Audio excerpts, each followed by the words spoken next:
खुलुमबाय बर' रादाब नायनानै मोजां मोनग्रा गासैबो नोंथांमोनखौ आंनि चेनेलाव बरायग्रोबाय। नोंथांमोननि थाखाय आं गोदान मोनसे खौरां लानानै फैबोलायबाय। आसा खालामो नोंथांमोना खौरांखौ नायनानै मोजां मोनगोन।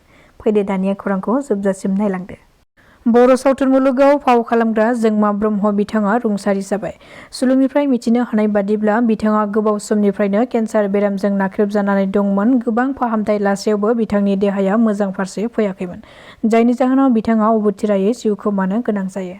हादोरनि गाहाय मन्त्रि नरेन्द्र मदिनि नुजाथिनायाव दिनै गुवाहाटीनि सुरुसजाय स्टेडियामाव साहा हारिसा आरो आदिबासीनि 8,000नि बांसिन सुबुंफोरा झुमुर मोसानानै मुलुगनां रेकर्ड खालामगोन आरो बेनि उनाव बर'फोरनि बागुरुम्बा मोसानायखौबो मुलुगनां रेकर्ड खालामनायनि खोथा होदों आसामनि गिबि मन्थ्रिया। जायफोर बिथांमोना दिनै झुमुर मोसानायाव बाहागो लागोन बिथांमोननो 25,000 रां होनायनिबो खोथा होदों गिबि मन्थ्रिया। मिथिनो हानाय बादिब्ला गासै 9,640 सुबुंफोरा दिनैनि बे झुमुर मोसानायाव बाहागो लागोन। बड'फा गोजोरथियारि सोलायनायनि मावथांखिखौ बिथा खालामनानै धेमाजि जिल्ला दुलाराय बर' फरायसा आफादा मटर-साइकेल हानजा सुनाय हाबाफारि लादों। थांनाय रबिबार एबा मैयानि सानाव जनाइनि हाथिजान गुदि फरायसालिनिफ्राय जागायजेनदों बे हानजा सुनाय हाबाफारिखौ। बे हानजा सुनाय हाबाफारिनि गाहाय थांखिफोरानो जादों ड्राग्स जानाय, गान्जा सोबनायखौ बन्द खालामनाय, फेग्रा मुवा जानाय बाहायनाय आरो जौ जुवानिफ्राय उदां जानाय आरो बर' समाजखौ समाज बेरेखा हाबा मावनायनिफ्राय उदां खालामनाय, उन्दै बैसोआव जुलि जानायखौ बन्द खालामनाय, बर' बिजोंनि फरायसालिफोरखौ फोथांनानै लाखिनायाव बयबो मैखोमै बिबान लानो नांगोन। साफ्रोमबो बर' सुबुंफोरा बर' बिजोंनि फरायसालियाव फिसाफोरखौ फोरोंथारनांगोन, नङाब्ला फैबाय थानाय समाव राव बिजोंखौ खोमानानै लानो नांगोन होननानै गोख्रों रावजों स्लगान होयो। मैयानि बे हाबाफारियाव गोबां आफाद, बर' बिमा गौथुम, जनाइ गुदि बर' थुनलाइ आफाद, जनाइ दख'रा खौसेथि बर' सुबुं आफाद, बारग' एनडिएफबि, जनाइ दख'रा दुलाराय बर' आइजो अनसाय आफाद आरो गोबां रायजो राजाफ्राबो बाहागो लाफादोंमोन। गसाइगावनि दावागुरियाव मैया सन्जिब नार्जारिनि मुंख्लं खाम्फा बेखेवदों।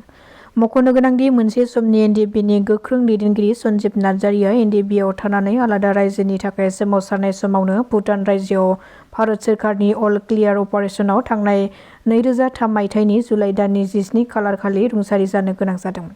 बिटिआर गोरोबथानि गेजेरजों मुंख्लं नखरफोरनो बिटिआर सोरखारा 5 लाख रांनि अनसुंथाइनि चेकखौ गोबां मुंख्लंफोरनो राननानै होबाय। बेनि गेजेराव मुंख्लं सन्जिब नार्जारिनि नखरनि सोद्रोमाफोराबो मोननानै मैया बिथांखौ गोसोखांनानै मोनसे मुंख्लं खाम्फा लुफुंनानै होयो।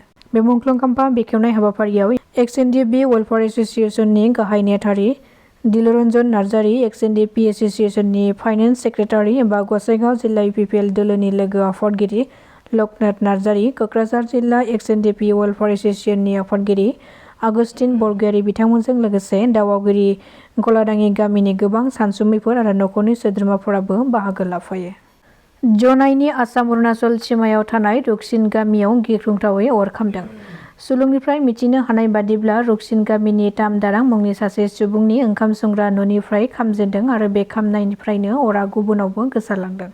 अर खामनाय समाव नखराव रावबो सुबुं गैयामोन, जायनि जाहोनाव अरा गोबां गोख्रैथिजों गोसारलानानै न'नि गासिबो मुवा बेसादफोरा सिलिंखार जादों आरो गेस सिलिन्डाराबो खामनानै बेफ्रुदों। नाथाय बे अर खामनाय जाथायाव रावनिबो जिउ खहा जायासै।